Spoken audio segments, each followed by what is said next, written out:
Starbucks Copycat Eggy Bites. And very simple. I did not buy Gruyere cheese. I forgot. Let's tell you, I forgot.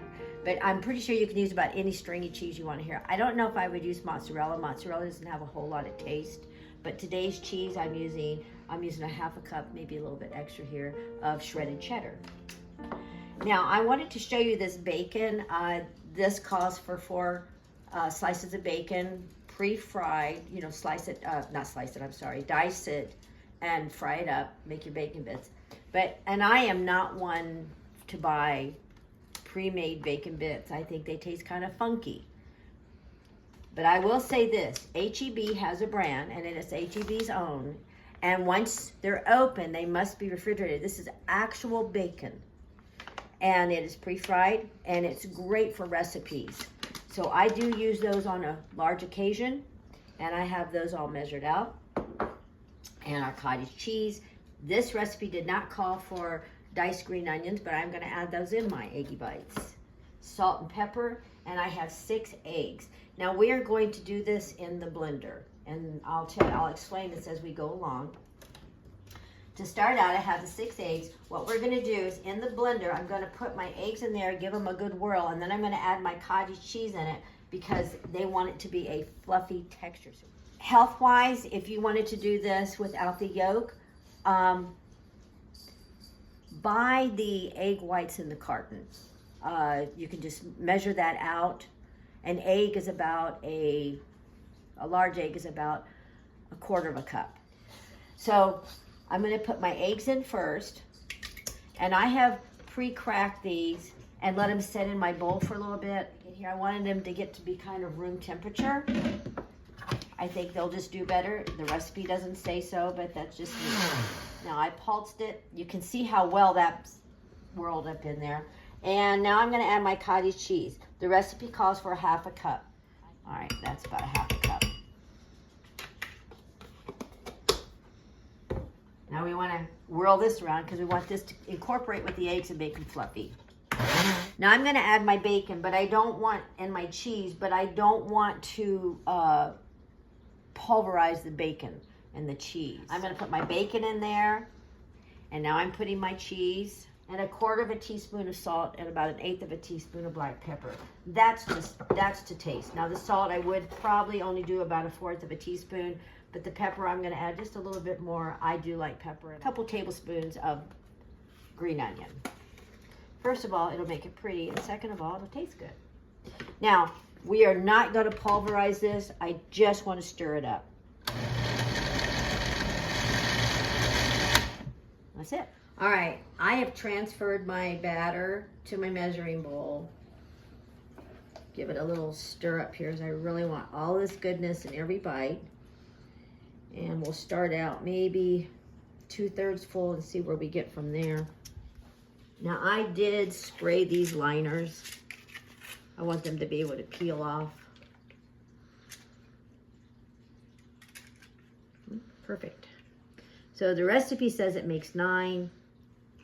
My recipe made 12. I have a preheated oven. I'm going to put these in a 350-degree oven for 20-25 minutes. We'll check them at 20 minutes. We'll put a toothpick in them like we would a cake. Make sure it comes out clean. While they're cooking, I read through, and it says they will store very, very well, airtight, up to about 4 days in the refrigerator.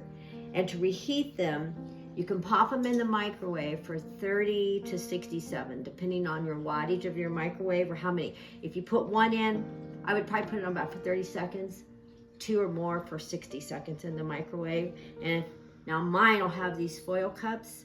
I would have to pull the foil paper off of them to put them in my microwave and just put them on a microwave safe dish. They can be frozen if you put them on a sheet pan, and when they're done, cooled off, done, freeze them. Then you can take them out and put them in a airtight container or a baggie or something, and then pop them out. Now, when you heat them up from the frozen state, you'll want to add an extra minute. So you want to do 1 to 2 minutes. So 1 would be 1 minute from a frozen state, more than 1, 2 minutes from a frozen state, because it's frozen and it'll have a lot of moisture.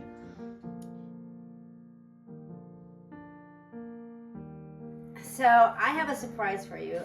The young, sweet, handsome nephew I have standing next to me is Joseph Butcher.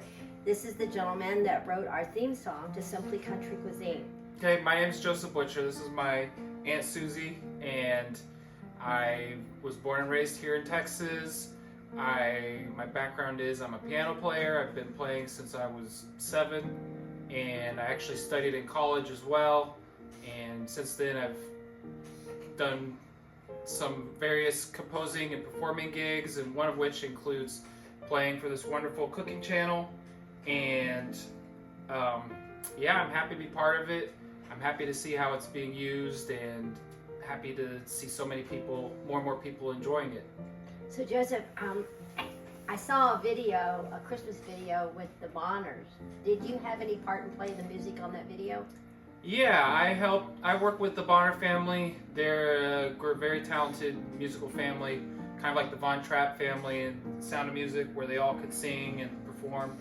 And I was fortunate to live in the same area as them at one point, and worked in various projects with them, one including, I think it's Mary Did You Know was the one you're referring to? Yes. Yeah, I helped do the piano arrangement for them, and it turned out really well. It was really good. Oh yeah, that one comes up every year. I think it's got pretty popular, and it was a fun project to work on. So do you have any big aspirations in your composing that maybe that'll take you someplace else in life?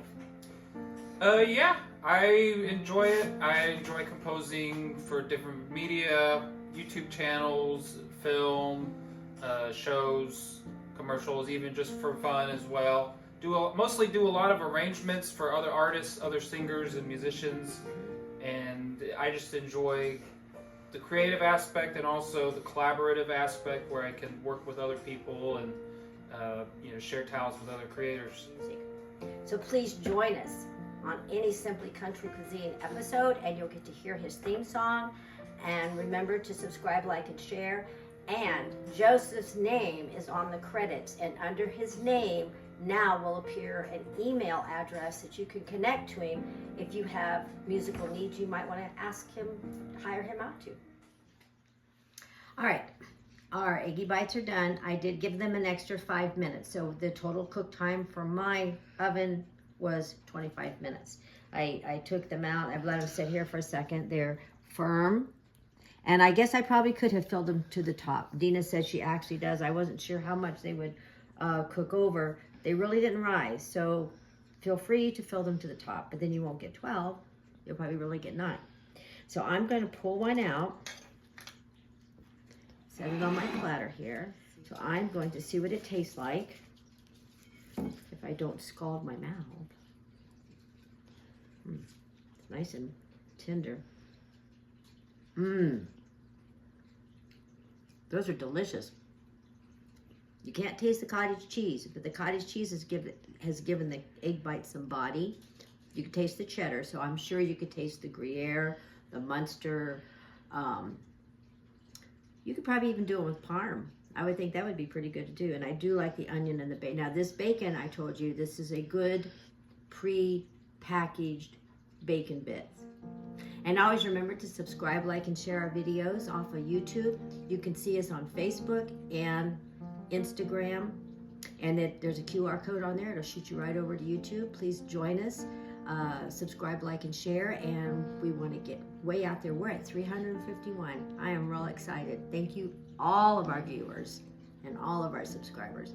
And if you don't have a place to worship, please join us at any Glad Tidings location in the heart of Texas. It's one church, 5 locations, and our Leander location in February, 2, 2, and 2, are going to 2 services. We will have a 9 o'clock service and an 11 o'clock service, welcoming you at each one of them. So if you want to sleep in a little, come at 11. If you're early riser like us, be there at 9. Love you. Bye-bye.